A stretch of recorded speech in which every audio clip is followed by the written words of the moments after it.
Okay, so I think we can start.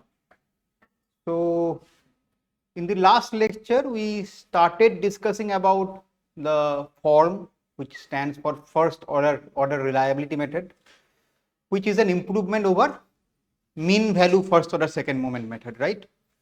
Now I did not mention it last time, but keep in mind that form or first order reliability method is also a FOSM, first order second moment method, because it uses both the moments by that logic. The only difference is that we are now not relying on the mean value. So it is not a MV FOSM, but rather it is known as actually AFOSM, advanced first order second moment method. So in book you will find it as AFOSM, which stands for advanced first order second moment method. So when I say book, I mean the book by Haldar and Mahadhavan. There it is referred as AFOSM. So keep that in mind. Okay. So in the last lecture we started discussing about form, and I concluded by quickly showing the algorithm. That's where we ended, right? So today let us start with that algorithm, and from there we will try to generalize it to cases where the random variable might not be Gaussian. So we'll try to generalize it to that. Okay. So we were talking about first order reliability method. First order reliability method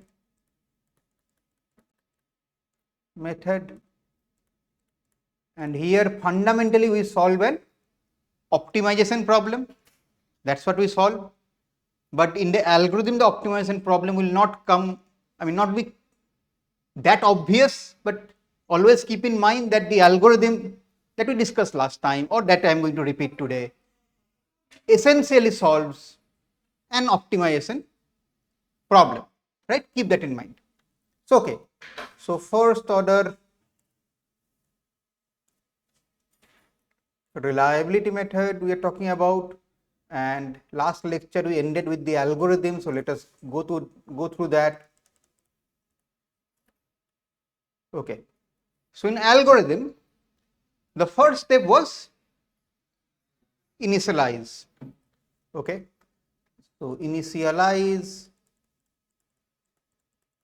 and how did we initialize?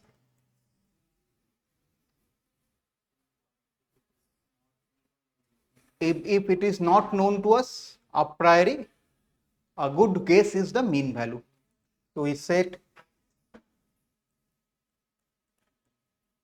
Z or Z to be Z naught, and generally a common choice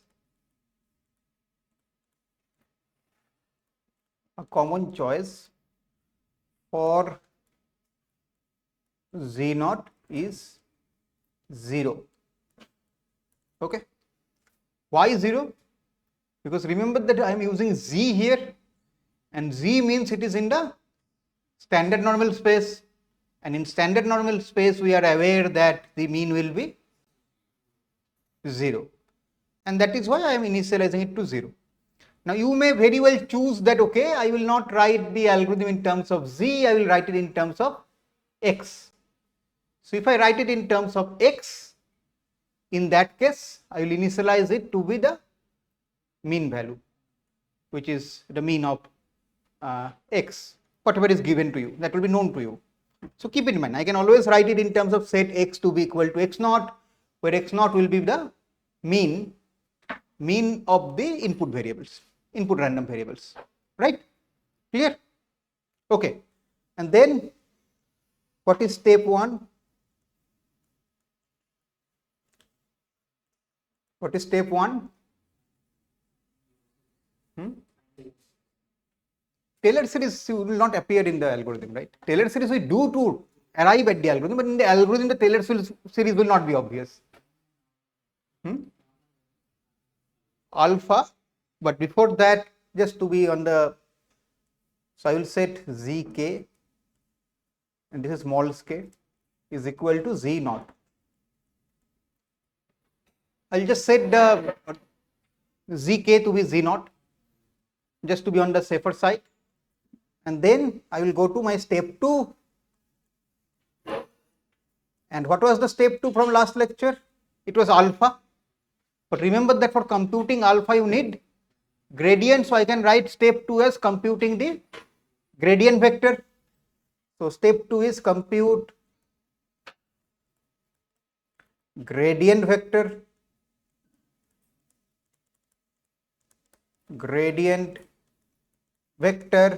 and I'll denote it as g of, and it is to be evaluated at zk, right? Because we had that is my design point right now. Okay. Then comes the alpha. Now using this I can compute my alpha, and alpha is the unit normal in the direction of the gradient vector. So straightforward. Step 3 is I'll compute alpha, and not just alpha, I'll call it alpha k, right? And this is equal to the gradient vector, and you normalized it with the magnitude, grad of z, g of z k, right? So this will be my alpha. Next step, what was it? Beta k plus 1. So next step is step 4. I can say that update beta. Why am I using the term update here? Keep in mind that it is k plus 1, that is correct, but also keep in mind that I already have assumed some z, which is my mean. From that z, if I want, I can count a beta, which is the magnitude of that, right? So that I can always consider to be my beta k. And now since I am changing it to beta k plus 1, I use the terminology beta k, or I use the terminology update. And what is beta k plus 1? This is equal to grad of z, g at zk, and this you have already computed in step 2 or 3 when I computed the gradient. I am just taking transpose of that, zk minus g at zk divided by norm of g of zk. And this is the expression where the Taylor series is kind of embedded. The Taylor series is embedded here. We did this derivation, how it comes into picture. So all the Taylor series, first order approximation, everything is there hidden in this update step, right? It is hidden, right?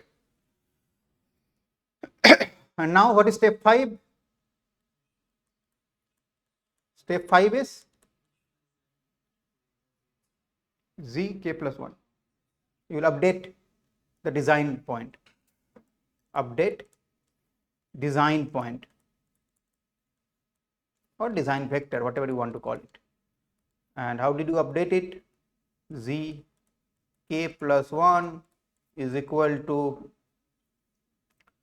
alpha k beta k plus 1, right? This is how we update it. And now what you will do, and also by the way, I'm writing it here for completeness, and then you said zk is equal to zk plus 1. Okay. So you do up to this point, right? And then what do we do after that? All of these were supposed to be inside a for or while loop. So I repeat step 2 to step 5 until convergence. That is basically the last step. Repeat step 2 to step 5 until convergence. Okay, right? And how do you decide convergence? Of what? Of z, you can do that, and odd beta you can decide. You can do only beta also, you can do only z also, you can do both. It's a choice. Okay, most of the people will end up doing for beta because it's a scalar, so it's easier. But sometime for getting stable result, you also need to check for z. So it depends, but it's either z, you check how much zk plus 1 is different from zk, or you check for beta and you check how much beta k plus 1 is different from beta k. Okay, and that is when you stop. Clear? And then what is the final output? What will it return? It will return all of those things. It will return z of k at convergence, obviously, and that is my z star. This is my z star, the design point. It will also return beta k plus 1 again at convergence. So all of this it will return only if it has converged, by the way. And obviously P of f, which is the probability of failure, which is equal to k plus 1, right? Which is beta, k plus 1 is the indices. So this is my form algorithm when everything is in the standard normal space. Everything has been assumed to be in the standard normal space, and there we have done it. Okay. Now we'll go to the generic case, obviously, but before that, so suppose what is this G? Let us try to understand this algorithm and try to see how will you apply it in practice. What is this G? Limit set function. One of the example of limit set function is L by 325 minus PL cube by 3EI, we know. But for a realistic system, let's say this building, can you think of a limit set function? Let's say we are in a building, right? Can you think of a limit set function for a building? There can be multiple, but just give me one. The maximum deflection should be less than some value, correct? So it should be maximum deflection minus the actual deflection that is coming in, that you are observing. The next question will be, who will give you this deflection that is happening, not the maximum one. Maximum deflection you will get from codal provision. We discussed it, IS code, American code, British code. So maximum deflection you will get from codal provision. That is not a problem. But how will you calculate this maximum deformation of a building? Of a cantilever, it was PL cube by 3A. For this building, how will you calculate it? Can you think of some method? Finite element method, right? You will have to use some approximate method like the finite element method, some numerical tool to compute that. So what will be this G of ZKB of the form? It will be a finite element code. G of ZK or G of Z will be a finite element code for realistic problem. Obviously for the homework problem I will not give you finite element code, but you should keep in mind that it will be a finite element code, or I might give at some point. Clear? Now, is having access to G of Z enough for using this algorithm, or do you need something more? Look at the slide and from there you should have your answer. Knowing G of Z is enough, or do you need something more? You need the gradient of G with respect to what? Zk. What is Zk? What is Z? Random variable. This is sample of random variable, but you need gradient with respect to the random variable, then only you will put the design point. So give me some example of random variable for this building. Force, material property. So that means you need the derivative of the deflection with respect to the elastic modulus, or you need the derivative or the gradient of the deflection with respect to the forcing function. Who will give you this? Finite element does not give you these things. At least the usual finite element will not give you. Usual finite element will give you derivative with respect to the space and time at max. Actually space, not even time. Time you will do time stepping. With respect to space, you can use the shape function. You can take the derivative and you can get the spatial derivatives in finite element. But this is not spatial derivative.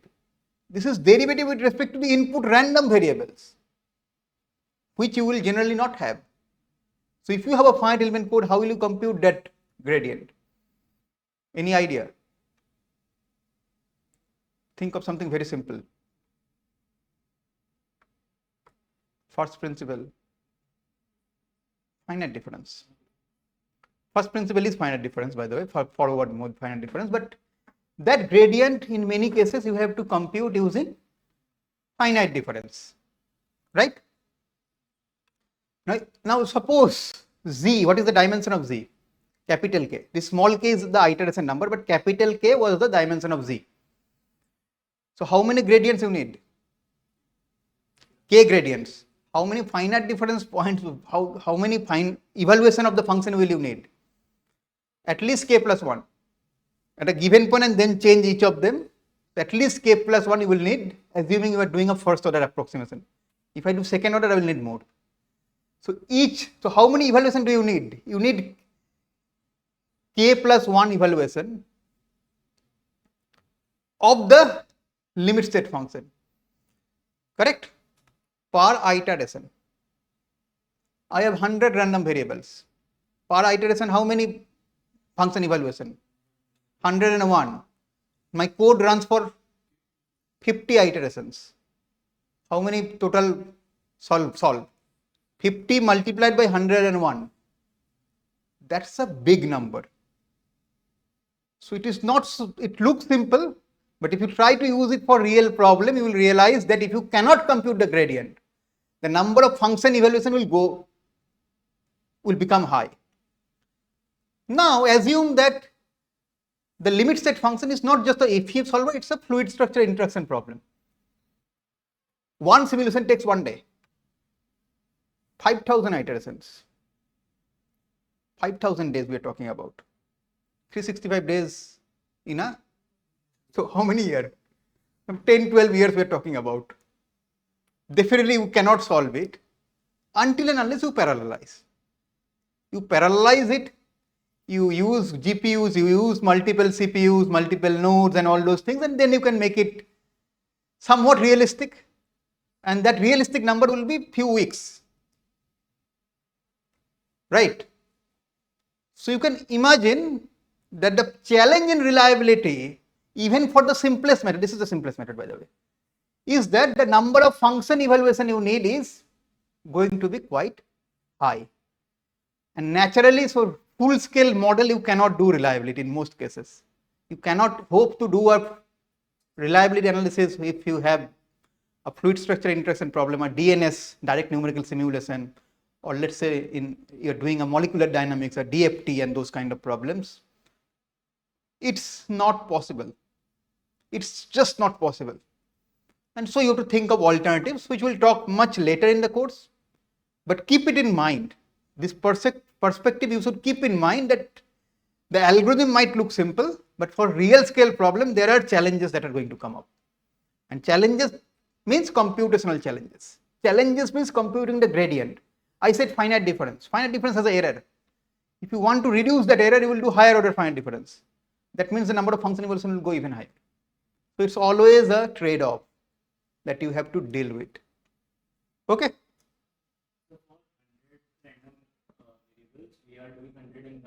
Yeah. Okay. So I want to compute the gradient, right? Which is G at Z plus delta Z minus GS at Z by delta Z. Now this I will do for 100. So G of Z will be constant and this delta Z I will change one at a time. So in that sense, plus 1. Okay. So these are the challenges even when the variable is in the standard normal space. Now we are going to talk about other challenges or other approximations that we have to do when the variable is in some arbitrary distribution. Okay. Okay, so let us move forward.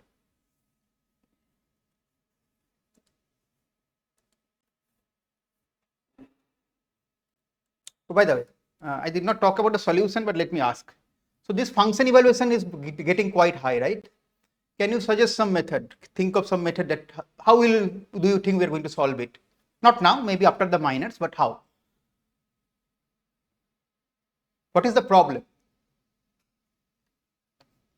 High number of function evaluation, and each function evaluation takes lots of time. That is the problem. The problem is clear. How do you think we are going to solve it? That is one very good suggestion. We can reduce the parameter. How? Do a sensitivity analysis, and maybe all the random variables are not important. So whatever is not important, keep it at their mean and only check for others. That's a very good suggestion, and that is done.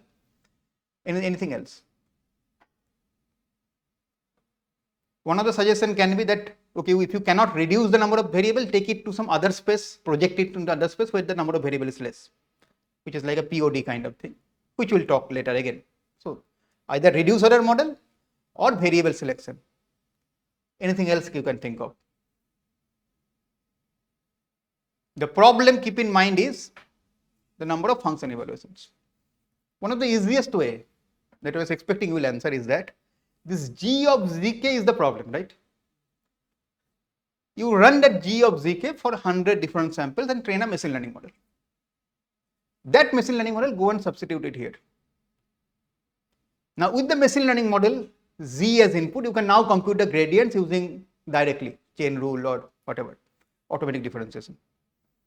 So that means this G will be replaced by some surrogate model. Gradient will be again calculated from that surrogate model, which means what is your cost now? 100 simulation running, and this can be run in parallel. So one simulation running if you run it in parallel.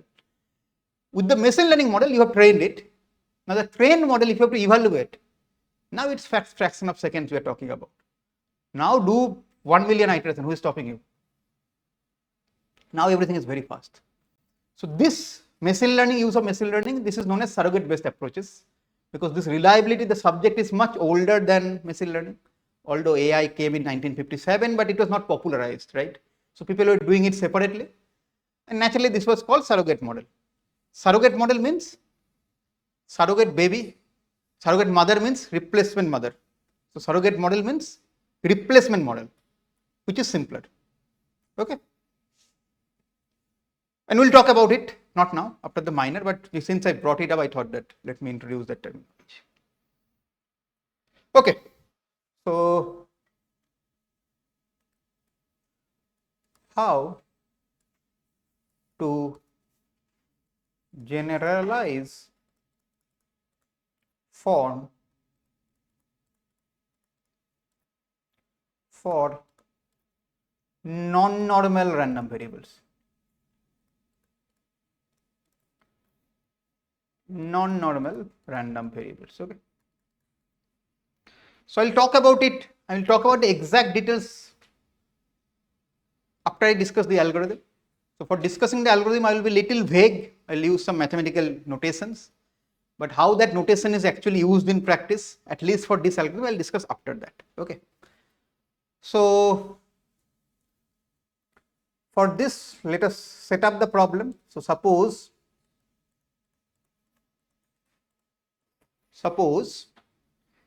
X is my input.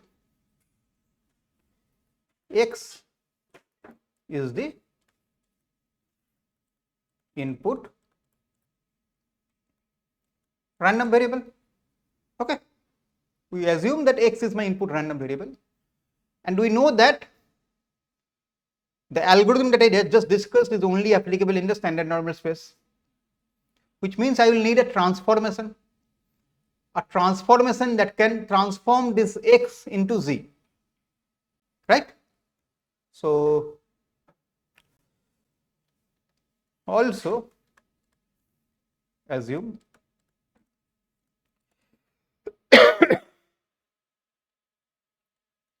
z is equal to t of x, which implies x is equal to t inverse of z. So t is a transformation function. Okay. So with this transformation function in picture, now our life should be simpler. It should be one more step. Okay. So let us now use or revisit the algorithm again. But this time, remember that the variable x is non-normal and we will need this t. Okay. So now let us visit the algorithm again. Now what is this t? I will discuss after I have discussed the algorithm. Okay. First step is initialize. What will you initialize?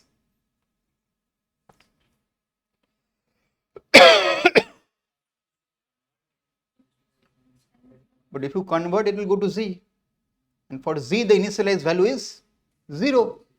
So let's initialize directly z. Why should I initialize x and then go back? At least save one step. So I'll initialize z. There is nothing wrong with initializing x, by the way. Initialize z is equal to z naught, and we know that this is generally 0, which is the mean, generally 0, and it is generally 0 because z is standard normal. That is why. So if I am more specific, I should write generally mean, and the mean in this case is 0, so it's 0. Okay. What is after that? Next thing.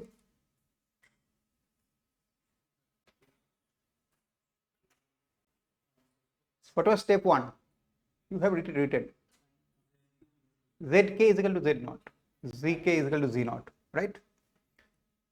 Step 1 is, because it's an algorithm, right? Zk is equal to z naught. What is step 2? Step 2 was gradient previously, but now to compute the gradient, we will first transform it into x. Okay. So step 2 is xk is equal to t inverse zk. Okay. So whatever was z, I have now transformed it into x space. Now you can always argue that, oh, but z was the mean, x mean I know, why should I use t inverse? No, you don't need it for step 1, but I will iterate and you will need it at that stage. So that's why to generalize I am writing this. Otherwise in step 1 you can just put the mean, you know it is going to come out to the mean, right? Okay, step 3. Compute the gradients. Compute gradients, right? Now what gradient you want to compute? No, it is with z, because it does not hold in the x space. Remember that last time I draw the distance reliability index was in the standard normal space. So that means the gradient will be in the standard normal space. So although I am in x space now, I have to compute it in the z space, because that is the definition of the reliability index. The Haushofer-Lin definition is that it is the distance, the nearest shortest distance to the limit state function from the origin in the standard normal space. So it will be in the standard normal space. So grad of z is equal to, one of the easy ways is that I will compute grad of x and then multiply with the Jacobian. So basically it is more like dx by dz multiplied by grad of with respect to x g x, and then I can write xk and zk, that's okay, and this will basically be equal to J transpose of xk, right? Simple, I mean simple chain rule, dou g by dou x multiplied by dou x by dou z is equal to dou g by dou z, right? Simple, same thing. And then the transpose comes from linear algebra for consistency and all those things, right? So this is how you can compute the gradient. Once you have computed, any question? Jacobian. Okay, Jacobian. Okay, so this is basically your J transpose here. Step 4. Now nothing changes, everything else is same. I'll compute alpha. Compute alpha. And alpha, nothing will change. Alpha k is equal to, okay, remember here the g should be there, I have not written. Grad Ck divided by norm of g of Ck. Right? The next step, again nothing changes. I'll just compute my beta. I was going to say z, but then I realized I have not written beta yet. Step 5 is compute beta, and we know that beta k plus 1 is equal to grad z g of zk transpose zk minus g at zk divided by norm. So we know this by now, right? And we also know that the next step will be calculating zk plus 1.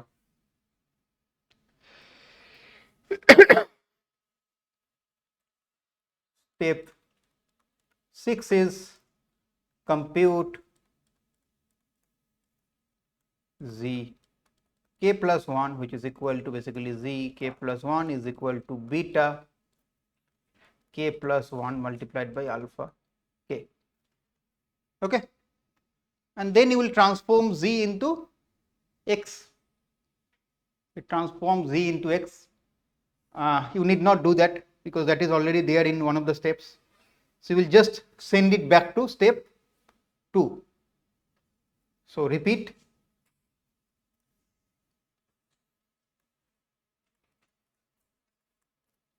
Step 2 to step 6 until convergence. Okay, and that is my algorithm. Same thing, nothing happens, but this is very vague. You don't know what is t. You don't even know if the same t will be applied at all z or not. It is possible that the t changes with x. You do not know that. So let us now, we can do this if we know t. If we know the transformation, then it's fine, we can use it. But what is this transformation? And how are you going to use it within this whole idea of form, first of the reliability method? Let us try to understand that transformation T now. And remember, there can be multiple ways of transforming. We are going to discuss just one today.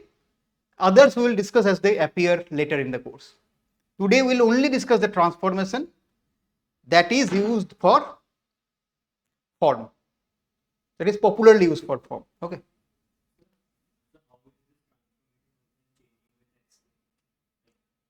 We'll discuss now.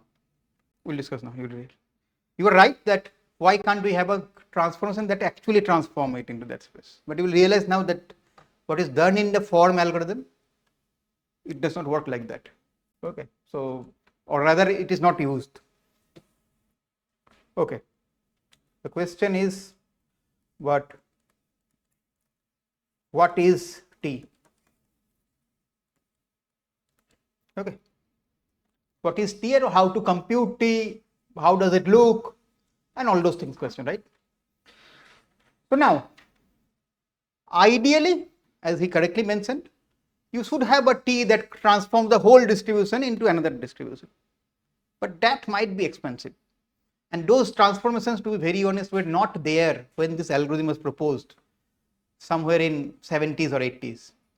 At that point, those algorithms were not there. So people at that point did some approximations.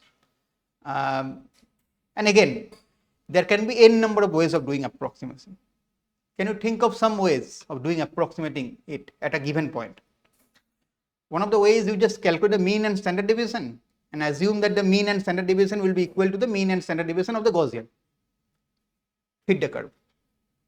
That is one way of approximating, and you can clearly understand that will not work for multimodal and all those things, because Gaussian cannot approximate multimodal. That will be wrong. Okay. So people at least realize that, and obviously they were very intelligent people, they are going to realize that. So what they suggested was that because this kind of thing can happen, why don't we approximate locally? We approximate z to x or x to z locally at each point. Now what will be these points be equal to? Look at the algorithm. I mean, this is the algorithm, but yeah, this slide should be enough. If you look into this algorithm, you will realize that the algorithm runs in loop. There is an iteration, and what changes with the iteration? The design points. So at each design point, you approximate or you fit a local Gaussian. So it's not a Gaussian you are fitting over the whole range of x. At each of the x, wherever the iteration takes you, you fit a local Gaussian. So in that sense, t changes with k. But how do you fit a local Gaussian? That itself is a challenge, right? So what was done, and that is one of the way again, is that you equate the CDF and the PDF at that point. Why two quantities? Why only CDF and PDF? Why not more? Or why not only CDF or only PDF? Why not less? Because remember, we are trying to approximate it to Gaussian. How many parameters in Gaussian? How many equations do you need? PDF and CDF. Clear? So, yeah. So, if we are doing locally, will that increase the approximation error, or it generally local things reduces the error, because locally you can always linearize. That's what FEM is in many cases, right? We do local linear approximations and all those things. So local approximations are always better than the global approximation. Okay. Because think of a bimodal Gaussian. If you are at this point approximating as a Gaussian, that is exact. But that Gaussian does not hold for the next point. For the next point you approximate as another Gaussian, that's exact. So that's much more accurate, right? So anyways, so what is T? So there are several ways of approximating T.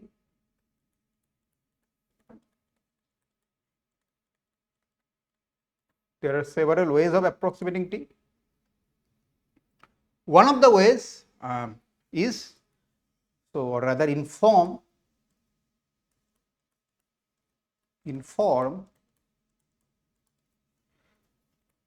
we approximate T using CDF and PDF. Okay. So let us see how do we do it. What is it that we can do? So let us see. So first I said was equating CDF. So suppose my design point is x of k. Okay. And I will do it one variable at a time. So then my phi, this is my capital phi. Capital phi denotes the CDF of standard normal. Small phi denote the PDF of standard normal. Phi, now I am talking about one point, right? At the kth iteration, so ki, where I in the superscript is the variable index, and I can go from 1 to capital K. Small k is the iteration number, and that can go from 1 to capital N, let's say. Okay. So minus mu equivalent of I divided by sigma equivalent of I. What am I doing here? I am evaluating the CDF of the design point and its ith item in that vector, ith entry in that vector, assuming that it is standard Gaussian. So it is Gaussian, not standard Gaussian. I am evaluating the ith entry or ith random variable at the kth iteration, assuming that it is Gaussian with mean mu equivalent I and standard deviation sigma equivalent I. So it is basically the CDF of the Gaussian with, and the Gaussian is having mean and standard deviation, whatever is known, right? And I will equate it with the actual CDF. What is the actual CDF? F of x I x k I. I mean, okay, this x should be capital. Okay. Now, take a look at the right hand side. What is fx? It's the actual CDF of the input variable. So if it is log normal, it is the CDF of the log normal variable, assuming x to be log normal.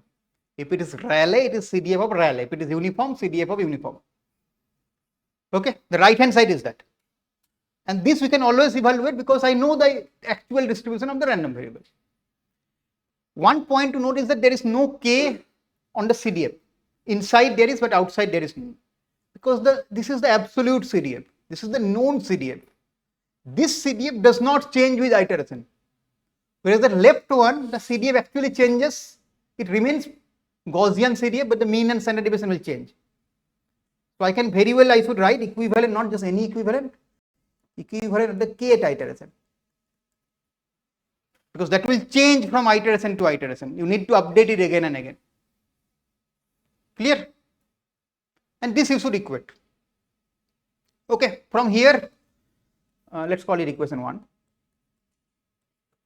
From here, I can get that x k I minus mu equivalent at the kth iteration of the ith entry is equal to phi inverse, which is inverse CDF of the standard Gaussian, f x I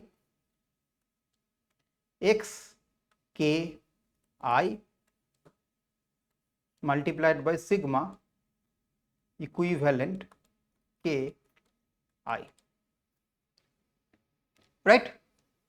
And this is for, by the way, remember that this I goes from 1 to capital K. It goes from 1 to capital K. You have K, like 100 random variables, so up to 100. So keep that in mind. Okay. And just to give some nomenclature, not, I mean, you know that, but this is the CDF of xi. Okay. This is CDF of standard normal. Okay. And then mu and sigma, you know, I'm not writing that. So this is one of the equation we get, and from this equation I get a equation in mu and sigma, right? Let us go to the second equation.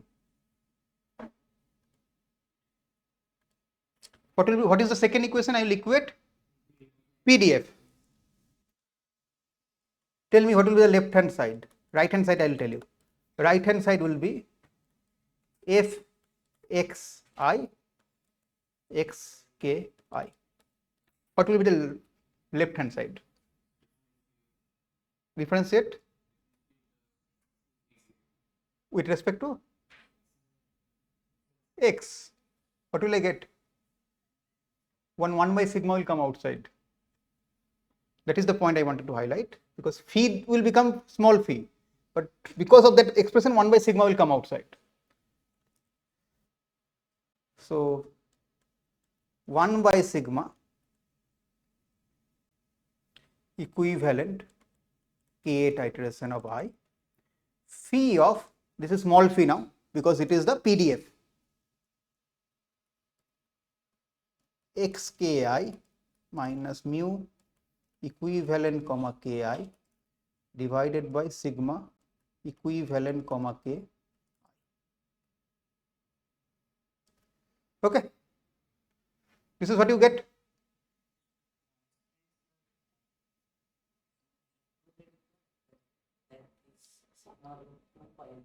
I mean, that's the CDF, right? It will have everything.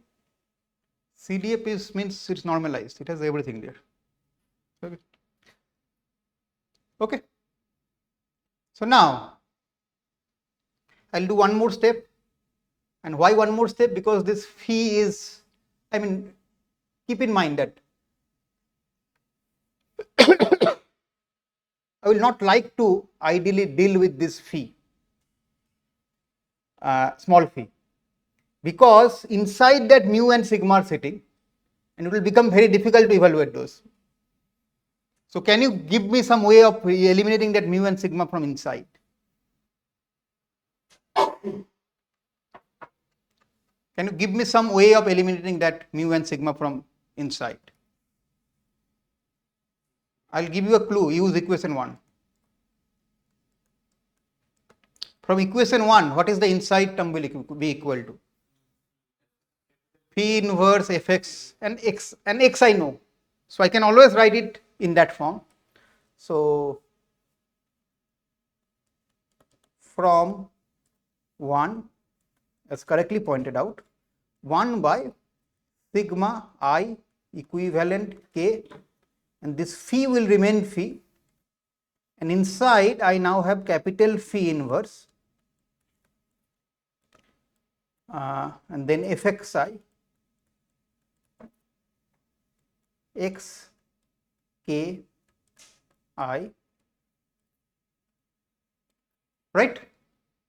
Check it carefully. Are you able to follow how from 3 left hand side we arrived at this? We have done nothing. Go to equation 1, take that phi to the right hand side, you see we will get the inside term, substitute it there. Okay, not difficult. And this is equal to fxi xki. So therefore sigma is equal to,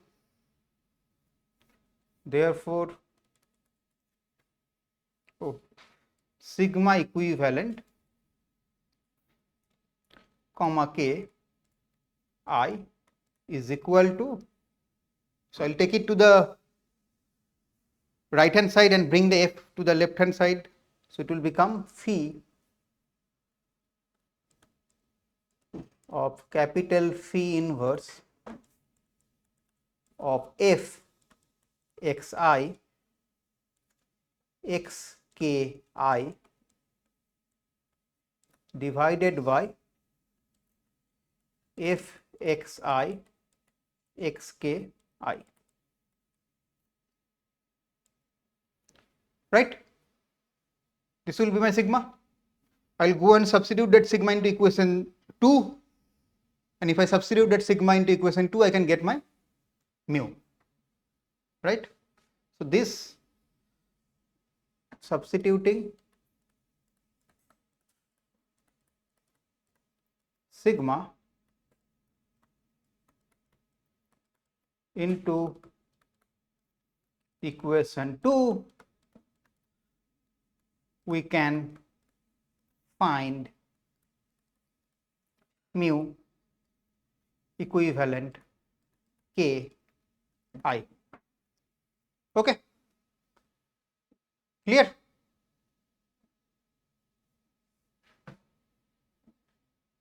So now very quickly I will take 2 minutes. So last class I ended with the algorithm. Now I will also end with the algorithm, but now the generalized algorithm. Okay, and again next lecture I'll start with this algorithm. Okay, so very quickly, algorithm. You will initialize now. Now you initialize xk. X is equal to x naught and generally it is initialized to your mean. And when I say generally it is initialized to mean, I am assuming you don't have any other knowledge. I mean, that is the assumption, right? So from here, the next step is step 1, you will set xk is equal to x naught. Step 2, find mu equivalent comma k and sigma equivalent comma k. Remember, now this mu and sigma are vectors. Sigma is a vector also because independent in that sense. So these are vectors and you are doing it for all I. The derivation was for a given I.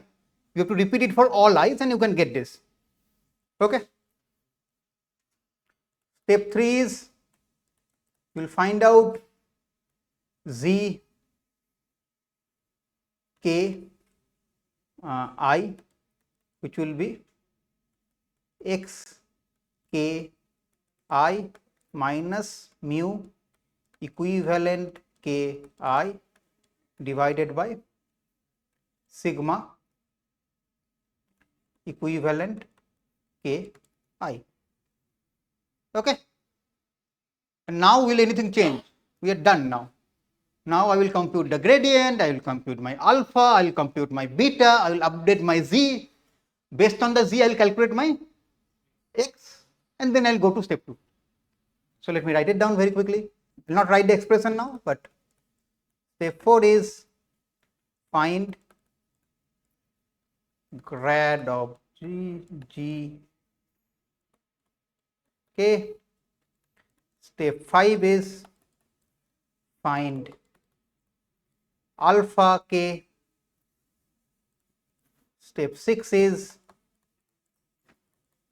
find